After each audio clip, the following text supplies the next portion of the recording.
Hello दोस्तों, नमस्कार। मैं हूं सुभाष सिंह और महादेव जीएस सॉल्व क्लासेज में आपका बहुत बहुत स्वागत है। आज मैं चर्चा करूंगा भारत परिषद अधिनियम की कि भारत परिषद अधिनियम इसको क्यों कहा जाता है। तो 1857 की क्रांति के बाद हम देखते हैं कि भारतीय जनता अंग्रेजों से काफ़ी असंतुष्ट है।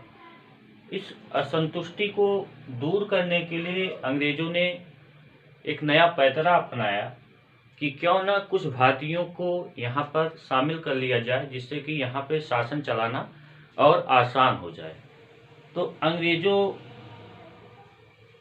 ने एक नए परिषद का गठन किया जिसे भारतीय परिषद अधिनियम कहा गया।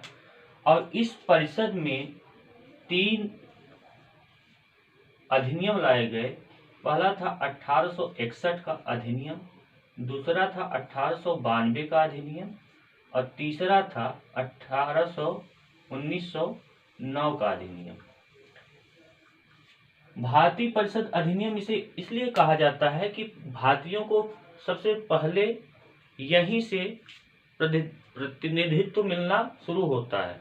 यानी अब जो विधान परिषद का गठन किया गया 1861 अधिनियम में, यहीं से भारतीयों को कुछ प्रतिनिधि इसमें शामिल कर लिए गए। तो इसकी जो मुख्य विशेषताएं रही कि 1857 की क्रांति के बाद भारत में भारतीयों को भारतीय प्रतिनिधियों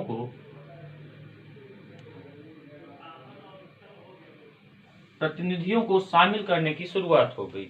यानी इसी अधिनियम से अब भारतीय भी विधान परिषद में भाग ले सकेंगे। हालांकि इन्हें कोई विशेष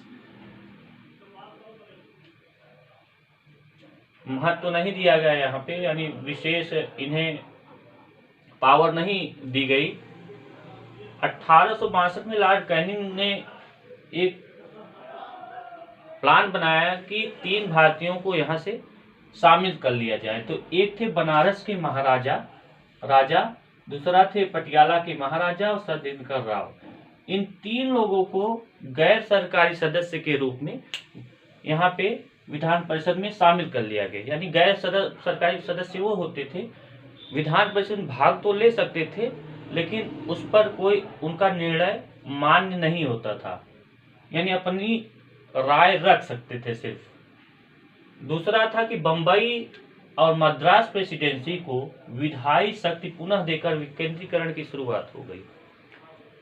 केंद्रीकरण और विकेंद्रीकरण में यह अंतर है कि केंद्रीकरण का मतलब होता है कि पूरा जो शासन होता है वो केंद्र के हाथ में होता है, लेकिन विकेंद्रीकरण का मतलब यह होता है कि केंद्र के साथ साथ कुछ शक्तियां प्रांतों को भी दे दी जाती हैं। तो यहाँ पे बंबई और मद्रास प्रेसिडेंसी को विधायी शक्ति पुनः देकर विकेंद्रीकरण की शुरुआत हो गई। यानी अब मुंबई और मद्रास में जो सदस्य नियुक्त किए गए थे विधान परिषद के द्वारा, वे भी अपना कानून बना सकते थे। तीसरा है कि 3 प्रांतों में विधान परिषदों का गठन किया गया। यानी अब जो विकेंद्रीकरण की शुरुआत हो गई थी तो यहाँ से 3 प्रांतों में विधान परिषद का भी गठन कर दिया गया। यानी अंग्रेजों ने क्या किया कि बंगाल में 1862, उत्तरी पश्चिमी सीमा पर 1866 और पंजाब में 1897 में विधान परिषद का गठन कर दिया गया। अब यहाँ की विधान परिषदें भी अपने प्रांतों में कुछ नियम कानून बना सकती थी। अब वायरस राय महोदय को भी कुछ अधिक शक्ति दे दी गई। अभी तक सारी शक्तियां सचिव के आधार पर ही भारत में लागू की जाती थी, भारत शासन अधिनियम 1958 के द्वारा। लेकिन अब ये कह दिया गया कि वायरस राय ही यहाँ का प्रशासन चला रहे हैं, तो इनको कुछ और शक्तियां दे दी जाएं।